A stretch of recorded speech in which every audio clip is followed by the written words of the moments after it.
Não há quem não queira saber se o mocinho acaba ou não com a mocinha, seja num romance de vanguarda ou num romance popular vendido em banca de jornal. Mas será que qualquer história de amor vale a pena?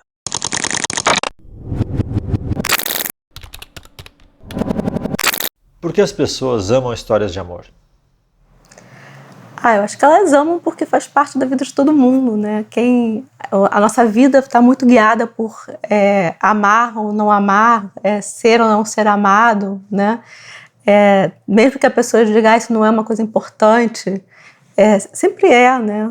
A gente está norteando a vida da gente por isso. Você concorda com o Kurt Vonnegut, que diz que as histórias de amor são um buraco negro e que quando aparecem numa história, nada mais interessa? Olha, eu acho que são poucas as histórias que não têm uma história de amor. Porque faz parte, da mesma forma que eu respondi antes, que faz parte da nossa vida e o amor norteia a nossa vida, também norteia as histórias, né? Mesmo que a gente pense, é um livro sobre a guerra, mas ele tem sempre alguma história de amor, sempre tem de alguma forma, ou uma história de desamor também, né? A gente às vezes fala em história de amor, mas uma história de desamor é também uma história de amor. As novelas de cavalaria, a poesia trovadoresca, será que são o começo de tudo dessas narrativas de amor? Bom, é o começo do amor romântico, né? Como a gente conhece. Claro que o amor ele vai variar de acordo com a sociedade, né? Se a gente pensar um amor vamos pensar num amor na antiguidade, né? Era completamente diferente desse amor que surge na Idade Média, que é esse amor que vem do cavaleiro andante, né? A dama, e ele vai... É quase um amor que não é real, né? Quase um amor completamente idealizado. E hoje em dia a gente vive, claro, a gente tem a herança, a gente vive a herança desse amor super idealizado, mas claro que no dia a dia o amor é outra coisa. O que teve no século XIX que fez prosperar essa literatura de amor e essa ideia de amor idealizado? Acho que o amor idealizado ele estava ali começando já na Idade Média, né, com toda essa poesia trovadoresca, que você mesmo citou. E aí no século XIX, com a ascensão da burguesia, aí claro, aí vai se tornar uma coisa muito mais presente. E até com a ascensão junto da burguesia, a ascensão do romance, né? Que é o romance além de uma forma literária de falar dessas histórias de amor, né? Existem muitos clichês nas histórias de amor? Tem esses clichês enormes, né? Dos romances de Júlia, Sabrina, enfim, amontoados de clichês. E existem histórias lindas. Por exemplo, para falar um exemplo de alguém que a gente não imagina que escreva uma história de amor, é o Borges, né? E ele tem uma história, um conto que se chama Eurica. E é uma história de amor, escrita por ele, e é completamente borgiana, e não tem nada a ver com esses clichês, né? Então, existe falar de amor, falar bem ou falar mal, de acordo com enfim, escrever boa ou péssima literatura. Você já leu Júlia, Bianca Sabrina? Eu já li, quer dizer, não o livro inteiro, porque eu não falaria disso sem ter lido. Eu já li partes, por curiosidade, e realmente é um amontoado de clichês. Muito cheio de adjetivos, né? Os seus lindos cabelos, louros, não sei das quantas, e suas incríveis, não sei das quantas. Mas, por exemplo, esses romances que agora fazem sucesso, esses romances pseudo-eróticos, como é que eram os vários tons de cinza, eles são uma vertente desses romances. Júlia, Sabrina, eu não vejo muita diferença entre eles. Só que talvez eles sejam mais bem construídos ou mais bem vendidos, não sei, com um acabamento mais bonito. Mas eu não vejo muita diferença entre eles. Em geral, a história de amor não tem muito erotismo, né? É verdade. E, bom, existem poucos livros realmente bons, livros eróticos. Isso é um outro assunto, mas a literatura erótica mesmo, e de boa qualidade, é raro. Fazer literatura erótica é muito difícil. Uma vez me pediram um conto para uma antologia de contos eróticos, eu falei, gente, eu não sei fazer isso. É muito, muito difícil você fazer realmente que seja literatura e que você trabalhe realmente bem a pornografia, o erotismo. É muito difícil. Mas é curioso, né, que o sexo faz tanto parte do amor e no livro não, no romance em geral. Depende de como você pensa o que é o amor, né? Por exemplo, tem um livro que é o História de Ó. que é talvez o romance pornográfico mais famoso que existe, e é uma história sadomasoquista, né? E para mim, aquela mulher, e um livro muito bem escrito, muito bonito, eu acho que como literatura tem seu valor, e ela está apaixonada por esse homem. E o livro todo é a relação louca, enfim, sadomasoquista deles, mas eu acho que é uma história de amor. E o que diferencia uma boa história de amor de uma historinha de água, assim, mais água com açúcar?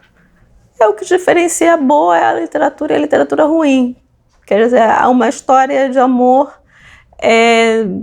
escrita como literatura mesmo, é uma história que não se esgota, é uma história que não é plana, que não entrega para o leitor uma coisa já feita, já pronta, mastigada. Por contrário, que dá pistas somente para o leitor e ele vai tirar suas próprias conclusões. Quem estava certo, quem estava errado, quem amava, quem não amava, como era essa relação dessas pessoas. Isso é o leitor que vai ter que decidir. Então eu acho que a boa história de amor, assim como qualquer boa história, né, é a história que permite, que deixa uma porta aberta para o leitor, para ele terminar o livro, para ele fazer a sua parte. E por isso esse livro pode ser lido muitas e muitas vezes. Uma história de amor linda, talvez que a que eu mais gosto, é Um Copo de Cólera, do Radu Nassar. Belíssima história de amor. Romeu e Julieta, você acha que é um paradigma, assim? Porque, é a ideia, assim, do amor impossível, né? Do amor que é perfeito porque não se realiza, né? A gente sempre brinca, se Romeu e Julieta realmente tivessem casado e tido filhos, todo aquele romantismo provavelmente teria desaparecido, porque há uma diferença muito grande, claro, entre esse amor idealizado, e nisso respondendo a sua pergunta anterior, eu acho que há sim sempre um choque de realidade, né, entre o que é esse amor idealizado dos filmes e muitas vezes, claro, que aparece nos livros, e a realidade do dia a dia, né? A realidade, e eu costumo achar que o amor verdadeiro, real, ele só é possível no momento em que você ama apesar de, você vê os defeitos do outro e você convive com aquela pessoa e mesmo assim você ama aquela pessoa e não por certos motivos, mas apesar desses motivos.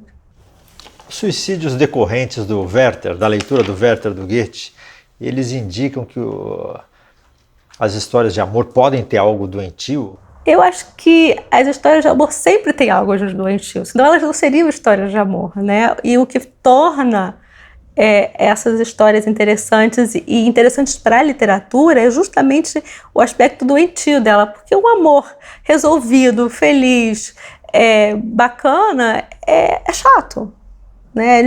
Ninguém vai escrever um livro sobre um casal que se ama e que é feliz e tem lá os filhos e vão para a pracinha passear. Quem se interessa por isso? Você acha que as questões sociais e experimentalismos formais roubaram o foco da atenção a partir dos anos 50? A partir dos anos 50 até hoje? Até hoje não, mas dos anos 50 por um bom tempo. Eu acho que de certa forma sim, no sentido também porque a literatura, ela sempre é um espelho da sua época, né, da sociedade. Então, se você pensar, os movimentos sociais, eles tomam, vamos falar assim, uma força maior, você tem mudanças políticas, depois você vai ter, claro, a ditadura, etc, etc. Então, é claro que ali vai ter um espelho, né? Aí surge, por exemplo, até o romance engajado, né? A ideia de o romance só tem valor se ele for político, etc, etc. Isso já mudou novamente, né? Então, mostra que sempre a literatura é um espelho dessa sociedade. E será que ficou impróprio um autor sério se debruçar sobre uma história de amor? Boa pergunta. Eu acho que não, né? Eu acho que só que tem uma diferença muito grande. Se uma mulher escreve um livro e tem uma história de amor, as pessoas tendem a ver como, é uma historinha de amor. Se um homem escreve um livro e essa é uma história de amor, ou é alta literatura. Então eu acho que existe ainda uma visão um pouco assim, o homem pode escrever histórias de amor porque aquilo é somente uma história de amor na alta literatura que ele está escrevendo. Se a mulher escreve uma história de amor, ela está escrevendo uma história de amor.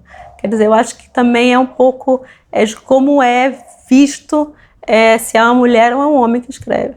Isso eu não tinha pensado. Eu Pensei que acho. a Clarice tinha acabado com essa. Eu acho. Por exemplo, meu último livro é um livro que não é uma história de amor, mas há histórias de amor no livro. Mas as pessoas dizem, é uma história de amor. Eu falo assim, não é uma história de amor, é uma história sobre política, sobre 200 mil outras coisas. Se um homem tivesse escrito esse livro, ninguém pensaria em dizer que esse livro é uma história de amor. Tenho certeza absoluta.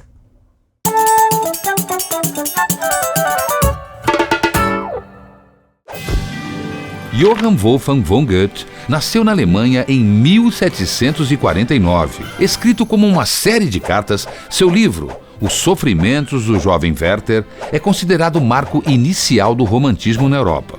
As pessoas se identificaram tanto com Werther que não só passaram a se vestir como ele, mas também copiaram seu suicídio frente a um amor não correspondido.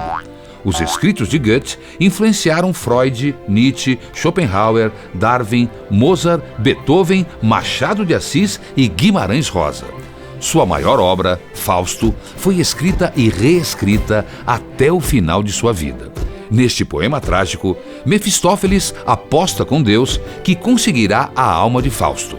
Goethe é considerado o maior escritor alemão de todos os tempos. Seu sucesso é tão gigantesco que há até quem pense que ele é quem fez um pacto com o diabo.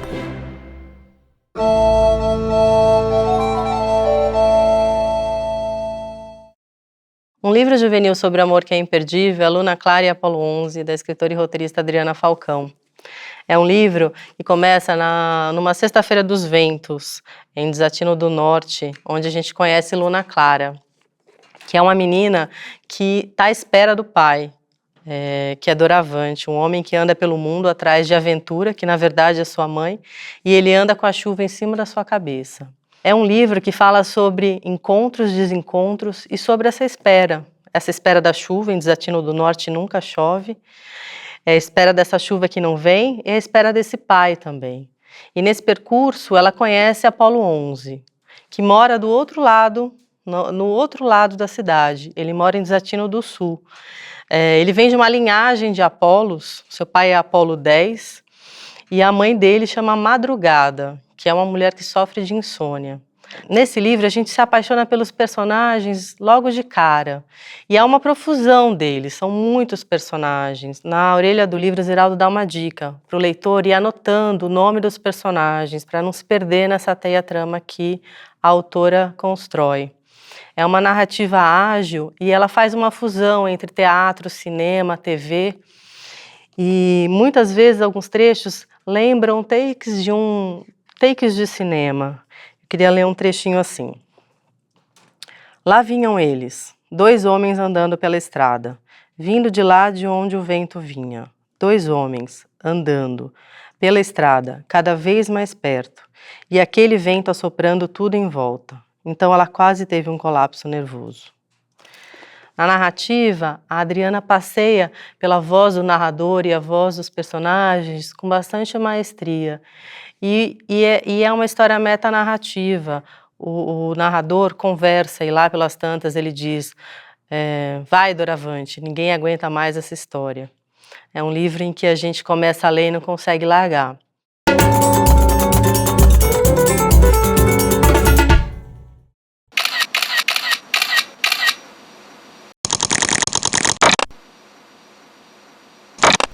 Atualmente, depois que minha filha nasceu, ela tem 2 meses, eu escrevo aqui na mesa da sala. Eu acho que antes era mais fácil, né? Eu tinha o meu escritório, que agora virou o quarto do bebê, e no meu escritório eu podia fechar a porta e o mundo desaparecia. Agora não, é que eu estou no centro do mundo. Eu morei quase 10 anos fora, né? Grande parte desse tempo na Alemanha. Quando eu morava na Alemanha, minha vida ela era muito mais regrada. Então eu escrevia sempre de 6 horas da manhã até meio-dia. E isso era religiosamente, assim. Quando eu voltei para o Brasil, acho que as coisas ficaram menos metódicas na minha vida e eu comecei a escrever quando dava. E o meu último romance eu tentava escrever de manhã, que é quando eu produzo melhor, mas no fundo, assim, para falar a verdade, eu escrevia quando eu tinha tempo.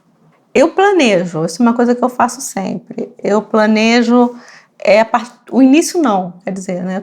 O livro tem várias fases. Tem uma fase em que eu estou fazendo, são notas, né? São cadernos, eu vou fazendo minhas anotações. Depois tem um momento em que eu começo realmente a escrever o livro.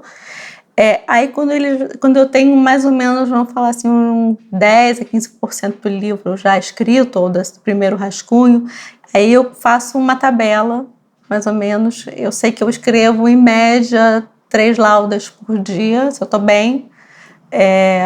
Então eu calculo 3 laudas por dia, mais ou menos quantas páginas eu imagino que vai ter esse livro, quantos capítulos, e aí eu planejo, eu escrevo todos os dias.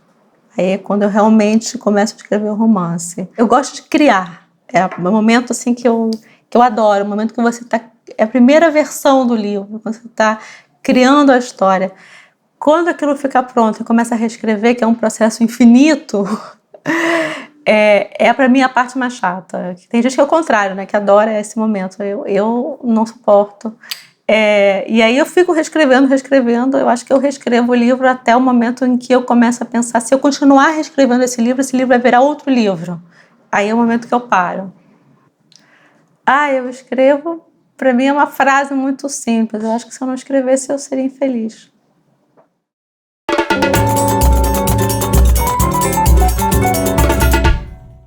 Olá pessoal, meu nome é Lauren Luiz e hoje eu vim aqui falar um pouquinho para vocês sobre um romance. Será que qualquer história de amor vale a pena? Existem pessoas que gostam de livros onde o romance é o tema principal. Existem pessoas que gostam daquele livro que só tem uma pitadinha de romance. E existem romances que são verdadeiros tratados de amor, como é o caso do livro que eu vou falar hoje, do escritor colombiano Gabriel García Márquez, O Amor nos Tempos do Cólera.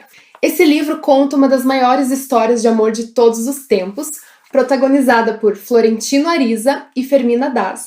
No começo da história, nós ficamos sabendo que o Dr. Juvenal Urbino, marido da Fermina Daza, faleceu.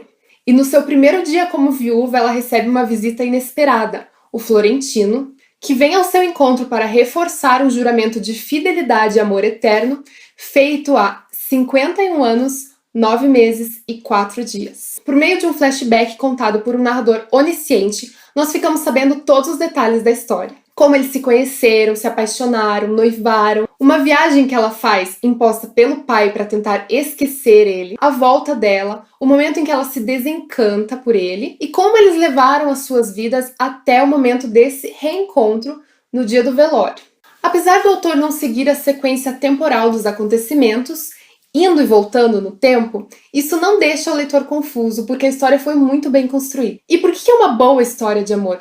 Porque mostra que o verdadeiro amor pode ser eterno. Em romances, é muito importante a forma como o autor coloca o amor. Quanto mais humano, mais chances do leitor se identificar. O amor do Florentino começa à primeira vista, passa por uma fase platônica, se mostra ao longo da história um amor obstinado, e se consolida ao final como um amor eterno, indestrutível. Quando a história de amor parece ser muito improvável, é importante que haja um elemento que equilibre isso. No caso dessa história, apesar do amor do Florentino ser bem incomum, ele tem consciência de que ele tem necessidade de ser amado e por isso ele passa a ter vários relacionamentos com outras mulheres, relacionamentos secretos, mas ele se relaciona porque ele tem essa consciência de que ele é humano, ele precisa ser amado também. O autor acaba comparando o amor ao cólera, dizendo inclusive que os sintomas dos dois são os mesmos. O autor também fala sobre o envelhecimento e o amor numa fase da vida em que muitos acreditam que é impossível que ele aconteça. E com um talento incontestável de nos fazer acreditar que uma história de amor tão bela é possível, ele nos faz refletir acerca das raras possibilidades que temos de encontrar um amor assim. E quem tiver a sorte de encontrar vai achar compreensível que se espere o tempo que for necessário para que ele se concretize, mesmo que seja 51 anos, 9 meses e 4 dias.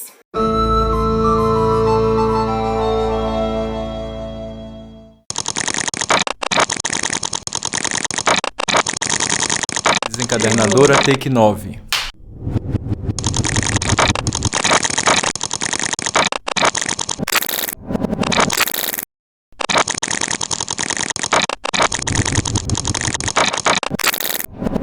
Encadernador, take 3.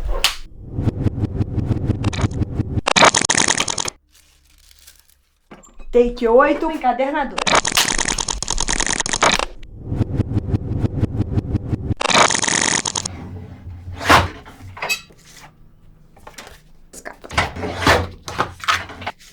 E assim eu tenho os dois papelõezinhos iguais.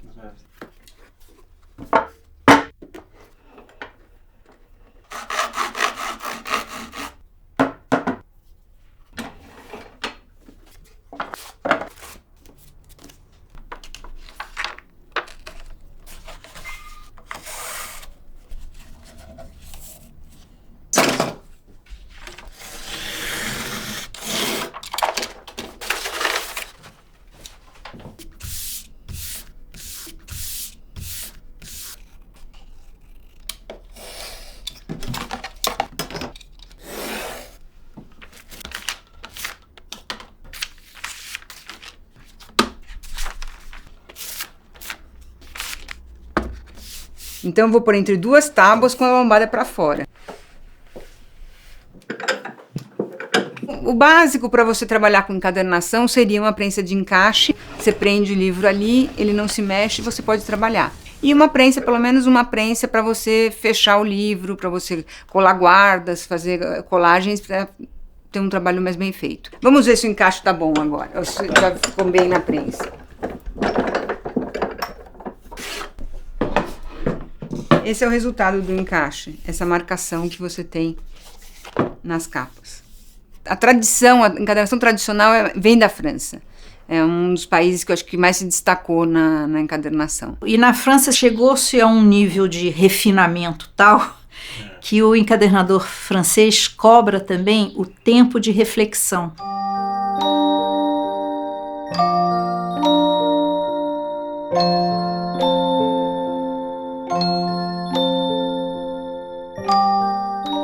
Isso aqui é um livro de artista. Ele chega com uma capa e os cadernos soltos. Tá vendo? Os cadernos vêm soltos. Eu transformei aquelas folhas soltas em livro. A marmorização é uma técnica milenar, bastante simples. É um meio aquoso misturado com uma alga marinha. E essa alga, ela traz uma certa solidez para esse líquido. Essa aquosidade permite com que você faça desenhos bastante delicados, com detalhes. E aí, quando você tem a pintura toda feita nessa superfície líquida, você vem com um papel, deita esse papel sobre a superfície e a tinta automaticamente ela já se fixa nesse papel.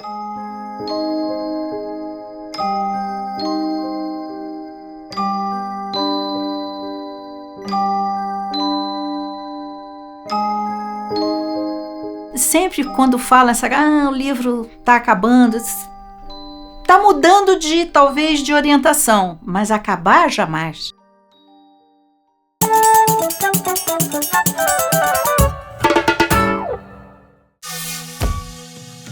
Ricardo Eliezer Neftali Reyes Basualto nasceu em Parral, no Chile, em 1904. Para esconder do pai seu amor pela poesia, aos 17 anos adotou o pseudônimo Pablo Neruda. Estudante de pedagogia, aos 20 anos já havia publicado 2 livros elogiados pela crítica. Em 1970, Neruda foi apresentado como pré-candidato à presidência pelos comunistas, mas recusou a indicação para apoiar Salvador Allende, que venceu a eleição e foi derrubado pelos militares com o apoio dos Estados Unidos. Neruda acreditava que a literatura interfere na realidade e pode modificá-la para melhor. Ideologia à parte, a poesia de Neruda caracterizou-se pelo estilo caudaloso, épico, musical e fácil de decorar. Talvez tenha sido o último grande poeta romântico e talvez por isso tenha conquistado milhões de leitores pelo mundo.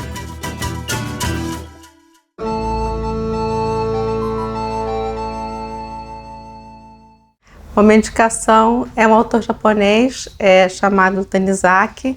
O livro é A Chave, é um romance, é uma história de amor, é um casal, e eles estão em crise e cada um escreve o seu diário. Então o leitor, ele tem acesso aos diários, né? O diário dele e o dela, e a gente nunca sabe se o que eles escrevem pensando que aquilo não vai ser lido, ou se é o contrário, eles escrevem já pensando que o outro vai ter acesso a esse diário secreto, digamos. Então é uma forma também de manipular, né? De manipular o outro, talvez manipular o próprio leitor e a realidade dele. Essa incapacidade do leitor de chegar a uma conclusão única é o que mais me interessa. Me interessa mais, digamos, o formato desse romance. E claro que a história é parte dele também, mas bem construída e muito bonita.